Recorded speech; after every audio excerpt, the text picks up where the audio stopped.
యాక్చువల్గా మా వైఫ్కు breast cancer.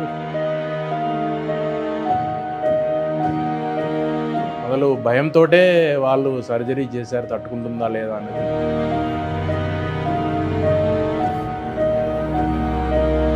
Chemotherapy అయిపోయిన తర్వాత దాదాపు ఒక 10 months అయిపోయిన తర్వాత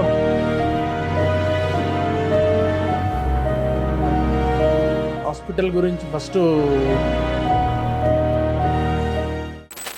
నా పేరు ఉదయశేఖర్ రావు అండి. నేను మా వైఫ్ బి శ్రీదేవి గురించి వస్తున్నాను. యాక్చువల్గా మా వైఫ్కు బ్రెస్ట్ క్యాన్సర్ 2024 జూన్లో డిటెక్ట్ అయింది. సో సర్జరీ అనేది కూడా ఒక మొదలు భయంతోటే వాళ్ళు సర్జరీ చేశారు, తట్టుకుంటుందా లేదా అనేది. హ్యాపీలీ సర్జరీ బాగా అయింది. తర్వాత సైమల్టేనియస్గా టాబ్లెట్స్ తోటి కీమోథెరపీ కూడా కంటిన్యూస్ చేయమని చెప్పారు. సో అది చేస్తూ ఈ ట్యాబ్లెట్స్ కంటిన్యూస్గా వాడాము. కీమోథెరపీ అయిపోయిన తర్వాత దాదాపు ఒక 10 months అయిపోయిన తర్వాత మళ్ళీ లివర్లో క్యాన్సర్ వచ్చిందని మళ్ళీ సెకండ్ టైం కూడా వచ్చింది. 4 months నుండి మళ్ళీ సైమల్టేనియస్గా కీమో కూడా చేస్తున్నాము. బట్ ఇది మాత్రం వాడడం మానుకోలేదు, ఎందుకంటే మాకు కొద్దిగా కాన్ఫిడెన్స్ ఉంది. ఆయుర్వేదం అంటే కొద్దిగా టైం తీసుకున్నా కూడా బట్ సైడ్ ఎఫెక్ట్స్ ఏం లేకుండా ఇది ఉంటుందన్న ఒక కాన్ఫిడెన్స్ తోటి ఇది వాడుతున్నాము. సార్ అడ్వైస్ ప్రకారం కీమో కూడా చేసుకుంటున్నాము. సో మాకు హ్యాపీగా ఉంది. కొద్దిగా ప్రొలాంగ్డ్గా వాడితే తగ్గుతుందని ఒక నమ్మకం అయితే ఉంది. థర్డ్ పేట్లో చాలా మటుకు లీజన్స్ సైజు తగ్గినాయి అన్నారు. తర్వాత మెటబాటిక్ యాక్టివిటీ అనేది కూడా ఆల్మోస్ట్ లేదని వచ్చింది.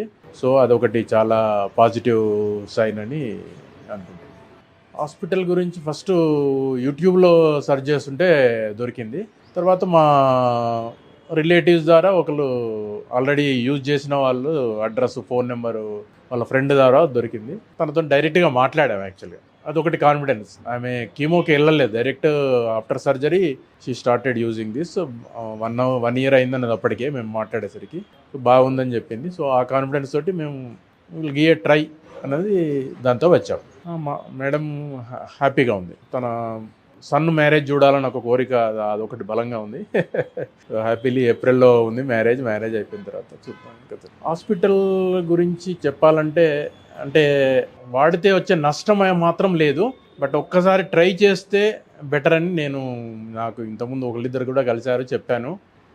ట్రై చేస్తే బెటర్. నష్టము లేనప్పుడు మనము అట్లీస్ట్ ఒక 2-3 times వాడి చూస్తే వాళ్ళకి తెలుస్తుంది, డిఫరెన్స్ డెఫినెట్గా తెలుస్తుంది. సో డిఫరెన్స్ అయితే ఉంటుందని నేను నమ్ముతాను. వాళ్ళు కూడా వెంకటేశ్వరరావు రెడ్డి గారు కూడా definitely he is going a good service to the society.